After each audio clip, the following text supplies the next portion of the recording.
एक ऐसा गांव जहां सुबह सूरज की रोशनी के साथ जिंदगी मुस्कुराती थी, लेकिन जैसे ही शाम ढलती पूरा गांव अचानक बिल्कुल खामोश हो जाता था। लोग तुरंत अपने दरवाजे और खिड़कियां बंद कर लेते थे और इस खामोशी के बीच बस एक आवाज गूंजती थी,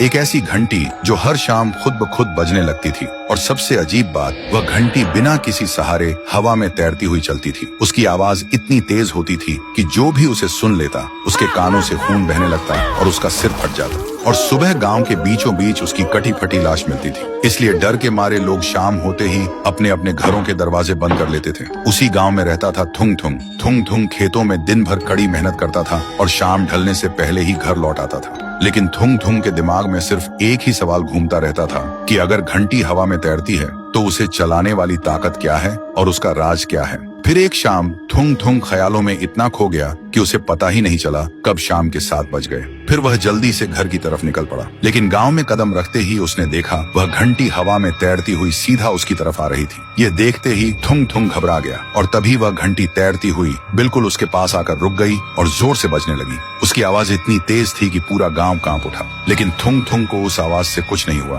क्योंकि वह बचपन से ही बहरा था। लेकिन उसे लोगों के होंठ पढ़ना बहुत अच्छे से आता था। तभी घंटी अचानक बजना बंद हो गई और घंटी से एक छोटी बच्ची की आत्मा बाहर निकली। उसका चेहरा बिल्कुल सफेद था और आंखें चमक रही थी। थुंग थुंग ने डरने के बजाय बड़े प्यार से पूछा, तुम तो एक मासूम बच्ची हो, फिर हर शाम इस घंटी के साथ लोगों को मौत क्यों बांटती हो? यह सुनते ही आत्मा की आंखों से आंसू बहने लगे और फिर वह बोली, मेरा नाम छुटकी है, मैं इसी गाँव में रहती थी। एक शाम मैंने देखा मेरा बाप मेरी माँ को कुल्हाड़ी से काट रहा था, क्योंकि उसे मेरी माँ से नहीं किसी और औरत से प्यार था। यह देखकर मैं डर के मारे जम गई, लेकिन मेरे बाप ने मुझे देख लिया और मुझे भी गांव के बाहर उस सुनसान कुएं में जिंदा फेंक दिया और मेरी खेलने वाली घंटी भी मेरे ऊपर फेंक दी। और मरते वक्त मेरी आखिरी चीख उस घंटी में कैद हो गई। तब से मेरी आत्मा सिर्फ अपने बाप से बदला लेना चाहती है। लेकिन इस घंटी की आवाज इतनी तेज है कि मेरे ना चाहते हुए भी बेकसूर लोग मर रहे हैं। थुंग थुंग ने जब यह सब छुटकी के होंठों से पढ़ा तो उसका खून खौल उठा और छुटकी से कहा, मैं तुम्हें तुम्हारा बदला दिलाऊंगा। फिर अगली शाम थुंग थुंग ने चुपके से छुटकी के बेरहम बाप के घर के चारों तरफ पेट्रोल छिड़क दिया।